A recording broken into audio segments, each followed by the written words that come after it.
नमस्कार दर्शकों, स्वागत है आपका अपने चैनल प्रकाश न्यूज़ पर। आज हम उपस्थित हैं जलालाबाद विधानसभा के कुडरी खड़हर गांव में, जहां से बीजेपी के प्रत्याशी, भारतीय जनता पार्टी के प्रत्याशी हरि प्रकाश वर्मा और समाजवादी पार्टी के प्रत्याशी नीरज मौर्य चुनाव लड़ रहे हैं। तो यहां की जनता का उनके प्रति, हरि प्रकाश वर्मा के प्रति क्या रुख है? सर, इस क्षेत्र से भारतीय जनता पार्टी के प्रत्याशी हरि प्रकाश वर्मा चुनाव लड़ रहे हैं और आप इस क्षेत्र से उनसे क्या क्या कार्य चाहते हैं और क्या क्या उम्मीदें हैं आपकी उनसे? हम सड़क बनाए जी।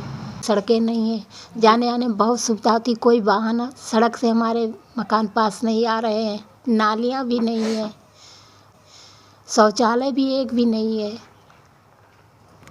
लोग बाहर जाते हैं शौचालय करने के लिए। और इस बार आप किसको वोट देंगी? हम तो वोट हरि प्रकाश वर्मा को देंगे। समाजवादी पार्टी के नीरज मौर्य को नहीं देंगे आप वोट? नहीं, हम कमलपुर में, क्योंकि हम जब से योगी जी की सरकार आई, हम लोगों को गुंडागर्दी, कहीं भी रात अकेले चले जाएं, कोई हमको खतरा नहीं है, आराम से जाते आते हैं। तो योगी जी की सरकार ने कुछ मुख्य कार्य, आप जैसा कि आप बताना चाहते हैं, कुछ मुख्य कार्य क्या किए? महिलाओं के लिए बहुत सुविधा है, कोई छेड़खानी नहीं, सड़कों पर रात या दिन में किसी बार नहीं। पहले यहाँ से महिलाओं की स्थिति क्या थी? बहुत छेड़खानी होती थी। यहाँ खेत में किसान खेत रखवाने के लिए जाते थे तो उनकी पकड़ें हो जाती थी, उनकी चारपाई तक उठ जाती थी, डंडों से पिटाई होती थी। लेकिन जब से योगी जी की सरकार आई, ये कोई हमारे यहाँ नहीं है। तो अब जैसा कि यहाँ के प्रत्येक नागरिक को अपने परिवार के लिए अपने खेत की रक्षा करनी पड़ती है, सर्द ठंड में वो बाहर जाता है और अपने खेत की सुरक्षा करने के लिए वो वहाँ पर तैनात रहता है। तो इस पर आपका क्या कहना है कि गायों के लिए गौशाला हो तो हमें खेत में आराम मिलेगी, फसल वगैरह हमारी सही रहेंगी, रखानी नहीं पड़ेगी। सर, इस क्षेत्र से भारतीय जनता पार्टी के हरि प्रकाश वर्मा चुनाव लड़ रहे हैं, तो इस क्षेत्र से उन्हें क्या क्या कार्य करने हैं, तो इस क्षेत्र की क्या क्या समस्याएं हैं और आप क्या क्या विकास चाहते हैं? हमारे इधर की विकास के लिए बिजली की दिक्कतें आ रही हैं, जो कि यहाँ पे समझ नहीं हो पा रही, जिनकी वजह से पानी की दिक्कतें आ रही हैं। डीजल महंगा हो रहा है तो खेती में बुरी दिक्कत हो रही है। तो अगर बिजली ज़्यादा आ रही तो समझ ज़्यादा होने से ये सुविधा जो है हो जाएगी। और सड़कों की भी दिक्कतें आती हैं और चिकित्सा के लिए भी दूर जाना पड़ता है हमारे इधर, और कोई बड़ा यूनिवर्सिटी कॉलेज नहीं है जिससे कि पढ़ाई के लिए कोई उचित साधन यहाँ उपलब्ध हो आसपास के। क्या लगता है आपको, यहाँ की जनता उन्हें उतना प्रेम और स्नेह देगी जितना वो उम्मीद करते हैं? हाँ, उतना मिलेगा, क्योंकि ये बीजेपी की जो योगी सरकार में उनको मिला है, वो तो पब्लिक उनके साथ रहेगी। क्योंकि हरि प्रकाश वर्मा जी के साथ से ज़्यादा योगी जी के लिए भी सपोर्ट बन रहा है यहाँ पब्लिक का। अब तक क्या क्या कार्य किए हैं उन्होंने इस क्षेत्र के लिए? अब तक हमारे इधर योगी सरकार में तो बहुत कुछ हुआ है, जैसे कि अभी गल्ला मिल रहा था फ्री में, लाइट भी बहुत ज़्यादा मिलने लगी, ऊपर से सिक्योरिटी बहुत ज़्यादा हो गई, जो कि कोई लूट मार बिल्कुल बंद हो गई है। और यहाँ पर लेकिन दिक्कतें हैं, जो गाय हो रही हैं आज़ाद हैं, उनको छोड़ा जा रहा है, तो उनसे जो है फसलों को ज़्यादा नुकसान हो रहा है। सर, आपका नाम? वीरेंद्र सिंह। वीरेंद्र सिंह, आपके क्षेत्र से भारतीय जनता पार्टी के प्रत्याशी हरि प्रकाश वर्मा चुनाव लड़ रहे हैं, तो इस बार आप उनसे क्या क्या विकास चाहते हैं अपने क्षेत्र के लिए और क्या उम्मीद है आपकी उनसे? अपने क्षेत्र को विकास मान लो प्रजा मान लो सुखी रहे, जो कि कोई काम होए तो वो देख दें, जी। पहचाने। तो आपके क्षेत्र की मुख्य समस्या क्या है? जैसा कि पशु की समस्या छूट जाते हैं वो। हाँ, वो गाँवें ये सारे जो हैं खेती को परास्त करे हैं, रखवाली में आदमी परेशान है। जी। तो आप इस बार अपने क्षेत्र से क्या आप उनको वोट देंगे? हाँ, वोट देंगे उनको। आप सुप्रीम कोर्ट के वरिष्ठ अधिवक्ता हैं और आपके पास ज़्यादातर मीडिया ट्रायल केसेस आते हैं, और ऐसे में आप अपना समय निकाल कर, आप अपने कीमती वक्त निकाल कर यहाँ कुडरी खंडर गांव में उपस्थित हैं, तो इस पर आपका क्या कहना है? हरि प्रकाश वर्मा की जीत को लेकर आपका क्या आश्वासन रहेगा? ये जलालाबाद विधानसभा क्षेत्र है, उत्तर प्रदेश के 403 विधानसभा क्षेत्रों में से एक है। और इस विधानसभा, यहाँ हम बैठे हैं, चकचंद्रसेन गांव है, कुडरी खड़हर चकचंद्रसेन गांव ये है, और इसके आसपास के सब गांव हैं। गंगा नदी के किनारे का गांव है, बहुत पवित्र गांव है, ऐतिहासिक गांव है। और जलालाबाद विधानसभा क्षेत्र में इसमें पहले विधायक हुआ करते थे कुंवर उदयवीर सिंह जी। कुंवर उदयवीर सिंह जी ने यहाँ के क्षेत्र की जनता की बहुत सेवा की, विभिन्न राजनीतिक दलों के माध्यम से। फिर उसके बाद उनके पुत्र शरदवीर सिंह रहे और उन्होंने भी अपने पिता के पदचिन्हों पर चलते हुए लगातार इस क्षेत्र की बहुत अच्छी सेवा की है और उन्हें का बड़ा रुझान लोगों का रहा, लोगों की चाहत रही। वो रहे विधानसभा में, अपनी आवाज़ को उन्होंने जलालाबाद क्षेत्र की जनता की आवाज़ को वहाँ उठाया और इसलिए यहाँ की जनता उन्हें बहुत चाहती थी। लेकिन राजनीतिक परिदृश्य और बदला, समीकरण बदले, राजनीतिक समीकरण बदले और उलटफेर हुआ और वर्तमान में हरिप्रकाश वर्मा, जो भारतीय जनता पार्टी के शाहजहाँपुर जिला के अध्यक्ष भी हैं, उनको यहाँ से भारतीय जनता पार्टी ने प्रत्याशी बनाया। हरिप्रकाश वर्मा अच्छे व्यक्ति हैं, अच्छे व्यक्तित्व के व्यक्ति हैं और उन्हें अब जलालाबाद की जनता जब ये जिम्मेदारी विधायक की सौंपेगी तब उन्हें लखनऊ विधानसभा में जलालाबाद की समस्याओं को बहुत पुरजोर रूप से उठाना चाहिए। जैसा कि यहाँ के निवासी कह रहे हैं, यहाँ की नालियों की व्यवस्था नहीं है, गलियों की व्यवस्था नहीं है, गलियाँ पक्की नहीं है, शौचालय नहीं है, सफाई स्वच्छता का अभियान माननीय मोदी जी ने बहुत चलाया, योगी जी ने बहुत अच्छे कार्य किए हैं। लेकिन यहाँ नालियों की व्यवस्था, सड़कों की व्यवस्था, रोड की और ये स्वास्थ्य व्यवस्थाएँ, चिकित्सालय भी यहाँ चाहिए। इस तरह की शिक्षा के लिए भी चाहिए, शिक्षालय और अस्पताल, चिकित्सालय, ये सब चीज़ों की आवश्यकता है जिनकी पूर्ति करनी चाहिए।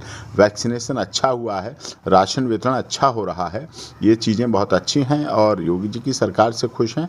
जानवरों की समस्या जो महत्वपूर्ण समस्या है, इसका एक प्रमुख कारण है यहाँ की, इसकी वजह से जनता नाराज़ भी है क्योंकि जो सांड 5-5, 6-6 सांड इकट्ठे होकर, गाय इकट्ठे होकर जो झुंड बना के घूमते हैं और फसल को नष्ट करते हैं। देखिए, किसान का धन बैंकों में नहीं होता है, किसान का धन फिक्स डिपॉजिट में नहीं होता है, उसका धन, वो एक इतना बड़ा व्यापारी है, किसान इतने बड़े दिल का व्यापारी है कि उसकी सारी संपत्ति खेतों में होती है, उसका सब कुछ उपज में ही होता है। फैक्ट्री मालिकों के गोदाम होते हैं, इंडस्ट्रियलिस्ट के गोदाम और फैक्ट्रियां होती हैं, दुकानदारों की दुकानें होती हैं, सबके लोगों के ताले डाल के रात को सोते हैं। लेकिन किसान अपनी फसल को खेतों में छोड़ के सोता है और उस पर समस्या आ गई जानवरों की। ये जो सांड है, गाय हैं, इन पर प्रतिबंध लगना ठीक था, धार्मिक रूप से प्रतिबंध लगना ठीक था, मैं मानता हूँ इस बात को, लेकिन प्रैक्टिकल रूप से ये प्रतिबंध आहत कर रहा है लोगों को। किसानों की बहुत बड़ी समस्या उत्तर प्रदेश में है जो वर्षों वर्ष से चली आ रही है। कितने किसानों की ठंड में मौत हो जाती है, कितने किसानों को रात में टॉर्च लाइट, पर्याप्त कपड़े नहीं होते, यहाँ गर्म कपड़ों की कमी रहती है, पर्याप्तता नहीं है, तो वो ठंड में, बारिश में वहाँ जाते हैं, खेत पर अपने उपज की रक्षा करते हैं, तारों की बाड़ लगाते हैं, कपड़े बांधते हैं। बाढ़ से क्या होता है, तारों की बाढ़ से कटीले तार होते हैं, उनमें गाय या ये सांड फंस जाते हैं, चुटेल हो जाते हैं, चोटें लग जाती हैं, उनका इलाज नहीं हो पाता, उनका इलाज नहीं कर पाते हैं लोग। तो ये चीज़ जो है, ये उत्तर प्रदेश सरकार को इस पर बहुत पहले ध्यान देना चाहिए और चुनावी विपक्ष मुद्दा इसको बना रहा है कि अनियंत्रित गाय, अनियंत्रित सांड। गौशालाएं बनाई, माननीय योगी जी ने गौशालाओं का निर्माण किया, बहुत अच्छा फंड गौशालाओं को पहुंचता है, गौशालाओं को दिया गया, लेकिन वो गौशाला को जो देखने वाले हैं, केयर टेकर हैं, जिनको गौशालाओं की जिम्मेदारी दी गई, वो पूर्ण रूप से जिम्मेदारी को नहीं निभा पा रहे हैं। अगर पूर्ण रूप से जिम्मेदारी को निभाते तो गाय में चुट्टा जानवर नहीं घूमते, लोगों की परेशानी नहीं बढ़ती। वो पैसे लेते हैं, अनुदान लेते हैं, चारा आता है, घूटा आता है, हरियाली आती है, उसके लिए सब पैसे आते हैं, दाना आता है, लेकिन उसकी व्यवस्था नहीं होती है। दूध निकाल लेते हैं और जानवर को खुला छोड़ देते हैं। गाय की वजह से, आस्था की वजह से, विश्वास की वजह से, हिंदुत्व की वजह से, हिंदू आस्था की वजह से, प्यार की वजह से, अपने संस्कार की वजह से गाय को, सांड को कुछ नुकसान नहीं पहुंचा सकते, कानूनी रूप से भी नहीं पहुंचाना चाहते हैं वो किसी तरह से भी। लेकिन कारण यही है कि उसकी वजह से ये जो कारण है, ये बड़ी समस्या का विषय है और उस समस्या पर मैं समझता हूँ माननीय योगी जी को और केंद्र सरकार को भी समय रहते ध्यान देना चाहिए कि जिस तरह से उनकी रक्षा हो। आप, गाय भी हमारे देश की माता है, हमारी सांस्कृतिक आस्था है, विश्वास है, तो किसान का बच्चा, किसान का बेटा, किसान का भाई जिसकी फसल है, वो भी तो हमारे देश का मतदाता है, उसकी भी तो आवश्यकताएं हैं, उसकी सुरक्षा भी तो जरूरी है, उसकी फसल की आवश्यकता भी तो है, उसकी रखवाली भी तो जरूरी है। और वो एक साथ जब 10, 15, 20 गायें, सांड और रात में घूमेंगे तो उसका पूरा खेत का खेत चौपट हो जाता है। उसकी आखिरी स्टेज पर आई हुई फसल है, वो रोता है, पीटता है, बिलखता है, दुख करता है, उसकी सुनवाई कहीं कोई साधन नहीं है, उसके लिए कोई ऐसी नहीं बनी हुई है। तो इस पर उत्तर प्रदेश सरकार को समय रहते बहुत ही ज़रूरत है कि इस पर ठोस कार्रवाई की जाए। अगर गौशालाएं रखें तो पूर्ण रूप से प्रतिबंधित, उन्हें चेक करें, उनको इस तरह से फ्लाइंग स्क्वाड की तरह चेक करें कितने गौशाला हैं, कितनी गायें लिखी हैं, कितनी गायें हैं, फिर उन पर टोकन लगाएं, टोकन लगा के पता करें, रात में देखें, रात में पुलिस की विजिलेंट करें कि अगर किसी के टोकन की गायें खेतों में मिल गई, सांड मिल गए खेतों में, तो उस पर पेनलाइज करें, उसको दंडित करें।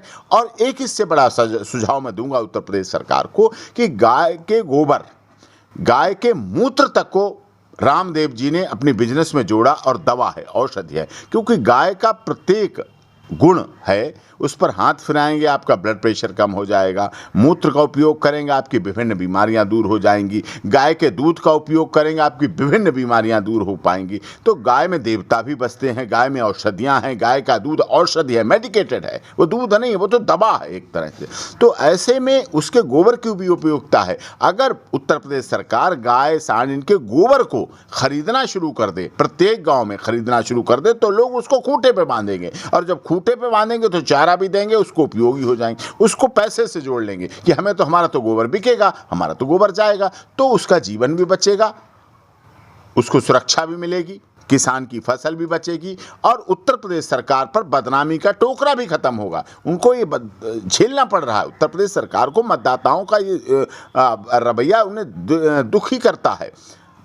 जो विरोधी दल हैं उनको ये मुद्दा मिलता है, विरोधी दल अपने भाषणों में कहते हैं खुले सांड, खुले, उनसे चोटें होती, किसान को उठा के पटक देते हैं, वो अस्पताल में उसे इलाज कराना पड़ता है, मर जाते हैं, मौत हो जाती है। ये इतनी बड़ी विकट समस्या है, इस पर भी उत्तर प्रदेश सरकार को ध्यान देना चाहिए।